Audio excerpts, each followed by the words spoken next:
بھر میں مانسون کا آغاز، لاہور سمیت پنجاب کے کئی شہروں میں بادل جم کر برسے۔ لاہور میں کئی علاقوں میں تیز بارش، جل تھل ایک ہو گیا۔ گجرانوالہ اور نواحی علاقوں میں بھی بارش، شیخوپورہ مرید کے کالا شکاکو میں بھی ابر کرم برسا۔ پنڈ دادن خان شہر اور مضافات میں موسلا دھار بارش، نشیبی علاقے زیر آب آ گئے۔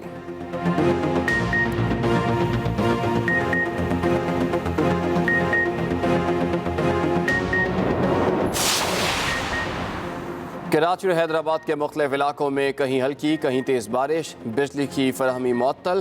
آج شہر بھر میں ہلکی بارش کا سلسلہ جاری رہے گا۔ آئندہ 24 گھنٹوں تک مطلع ابرآلود رہے گا۔ ادھر سوات کے مختلف علاقوں مینگورہ، کالام، مالم جبہ، بحرین اور مدین میں بھی گرج چمک کے ساتھ بادل برسے۔ محکمہ موسمیات کے مطابق ملک کے مختلف مقامات پر 14 جولائی تک شدید بارشوں کا امکان۔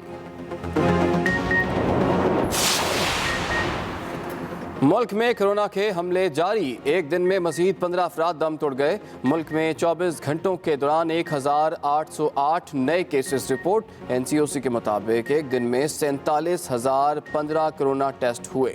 اسلام آباد میں بنی گالہ اور G11-2 میں کرونا کے 27 ڈیلٹا کیسز رپورٹ۔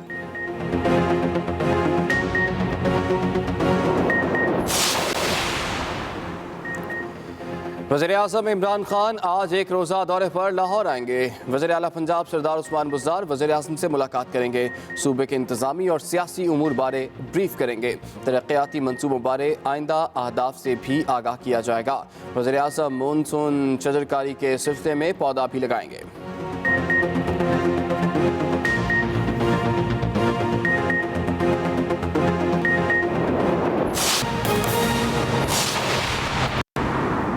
السلام علیکم، ایکسپریس نیوز کے ساتھ میں ہوں عمران ثناءاللہ۔ ہیڈ لائنز آپ نے ملاحظہ کی، فی الحال کے لیے اتنا ہی۔ ہر وقت باخبر رہنے کے لیے آپ وزٹ کر سکتے ہیں ہماری ویب سائٹ express.pk۔ اس کے علاوہ آپ ہمیں فیس بک اور ٹویٹر پر بھی فالو کر سکتے ہیں۔ تو دیکھتے رہیے ایکسپریس نیوز اور رکھیے ہر خبر پر نظر۔ ویلکم بیک ٹو ایکسپریسو، شو کے دوسرے حصے میں آ چکے ہیں اور اب باری ہمارے سیگمنٹ نکلے تیرے تلاش میں، اور آج پھر منطق تیر جدید جو کتاب ہے مستنصر حسین تارڑ صاحب کی، اسی کے بارے میں وقار احمد ملک صاحب نے ان سے کیا بات کی ہے آپ کو دکھاتے ہیں نکلے تیری تلاش میں۔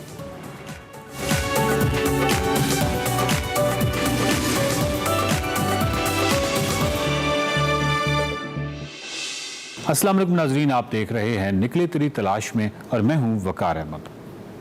تارڑ صاحب سے ہم نے منطق الطیر جدید پر سوالات کا سلسلہ شروع کر رکھا ہے۔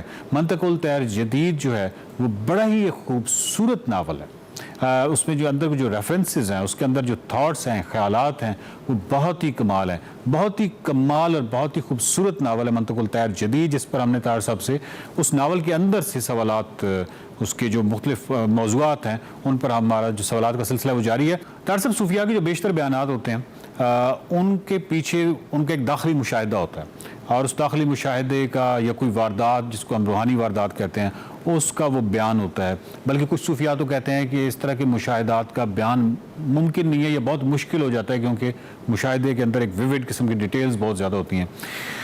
تارڑ صاحب، جب آپ نے منطق الطیر جدید لکھا تو یہ اس احساس، وجدان یا اس طرف والی چیز ہے، تو میں آپ سے پوچھ لیتا ہوں کہ آپ کسی داخلی مشاہدے کا شکار ہو، یعنی کوئی آپ کو کوئی داخلی مشاہدہ ہوا؟ بنیادی طور پہ یہ ہے کہ جب آپ اس کیفیت سے گزر رہے ہوتے ہیں تو میرا خیال ہے کہ آپ آگاہ نہیں ہوتے۔ ٹھیک ہے۔ اور جب آپ اس کیفیت سے گزر جاتے ہیں تو بعد میں غور کرتے ہیں اپنی پچھلی زندگی میں، تو وہاں پہ آپ کو کچھ وقت کی ایسی ساعتیں یا قطرن اس کے مختلف ٹکڑے نظر آتے ہیں جو آپ یقین نہیں کر سکتے کہ میں تھا۔ چنانچہ آئی فیل کہ یہ منطق الطیر جدید اس کے بغیر لکھا نہیں جا سکتا۔ میں نے عرض کیا نا کہ میں نے اس کو پڑھا ہے اور میں تھوڑا سا پریشان ہوا کہ میں اتنا فاطر العقل ہوں، شاید یہ میں کن جہانوں کی سیر کر کے آیا، یہ مجھے قطعی علم نہیں۔ منطق الطیر کے ساتھ آپ کی جو باقی کتابیں ہیں، مثال کے طور پہ بہاؤ ہے یا اس طرح کی کتابیں پڑھ کے بھی آپ کو دوبارہ جب آپ پڑھتے ہیں تو آپ کو حیرانگی ہوتی ہے؟ باقی یہ ہے کہ بہاؤ کا ہوتا ہے، اچھا، ڈاکیہ اور جلاہا کا ہوتا ہے، باقی جو کتابیں ہیں ناولز مثلاً جو ہیں ان میں حیرت یہ نہیں ہوتی کہ کیا یہ میں نے لکھا ہے، حیرت یہ ہوتی ہے کہ کیا مجھ میں اتنی کیپیبلٹی تھی کہ میں نے اتنا کچھ لکھا، اور اس کی جو کردار سازی ہے یا مثلا یہ ہے خس و خاشاک زمانے، تو اس کا ایک میں نے چیپٹر پڑھا تو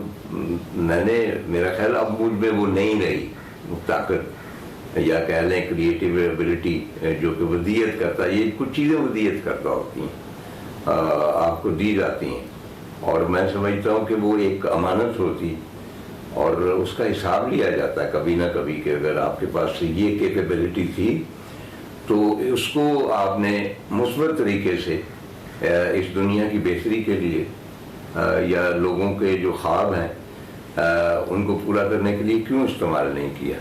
چنانچہ اور باقی ساری کتابوں میں جو کیپیبلٹی یا کریٹیو اسٹرینتھ ہے وہ تو کہہ لیجئے کہ وہ حیران کرتی ہے، لیکن یہ جو 2-3 کتابیں ہیں اس میں ایک اجنبیت کا ایلیمنٹ مجھے محسوس ہوتا ہے، نارملٹی کی ایک خاص رو ہوتی، اور وہ ڈیپینڈ کرتا ہے کہ وہ آپ کو پاگل خانے لے جائے یا پھر منطق الطیر جدید کی طرف لے جائے۔ سر یہ بتائیے کہ جو مغربی ادب ہے، مطلب ہم جب مشرق کو دیکھتے ہیں اور اتنے بڑے فلاسفرز کو دیکھتے ہیں اور اتنے بڑے خیالات کو دیکھتے ہیں، اور پھر جب ہم مغربی ادب پڑھتے ہیں تو وہاں پہ بھی انہی خیالات کی جھلک نظر آتی ہے۔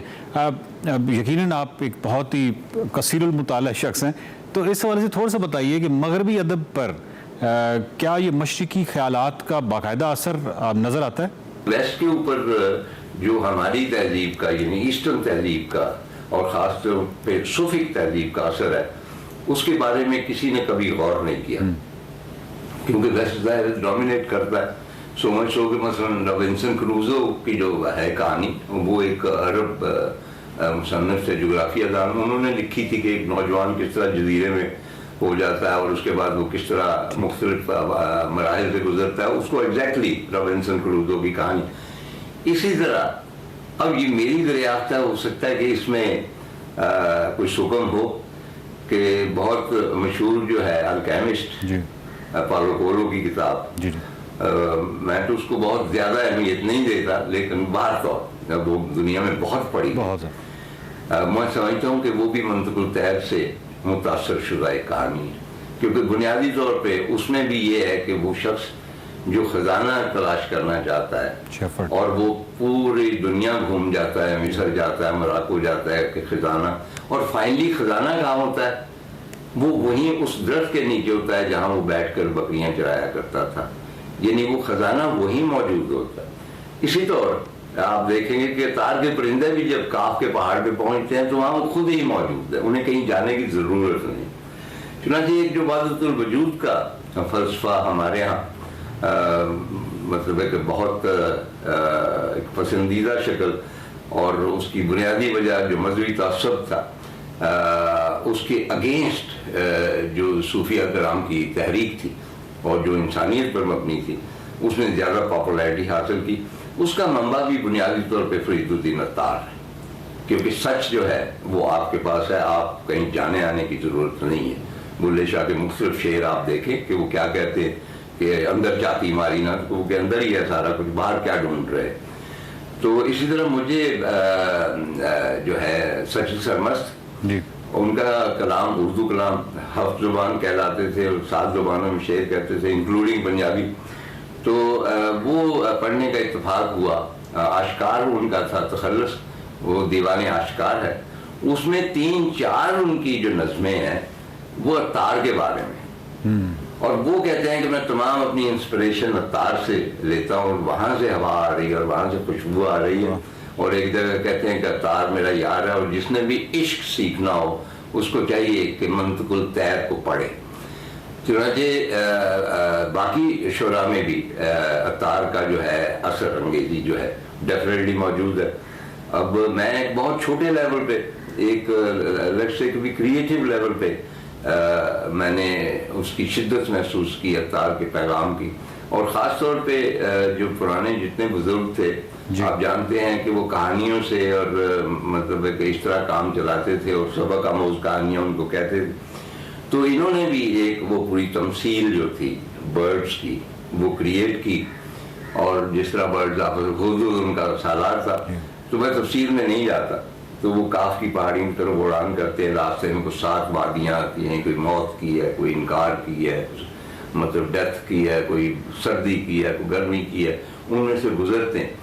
طاہر صاحب, جس طرح ہر ناول میں ایک مرکزی کردار ہوتا ہے, ہیرو ہوتا ہے, اسی طرح جغرافیہ بہت اہم ہوتا ہے, اور اس ناول میں منطق الطیر جدید میں جو جغرافیہ وہ ٹلہ جوگیاں ہیں اور اسی کے گرد ساری کہانی جو ہے وہ گھومتی ہے. ٹلہ جوگیاں کا آپ نے انتخاب کیوں کیا اس ناول کے لیے؟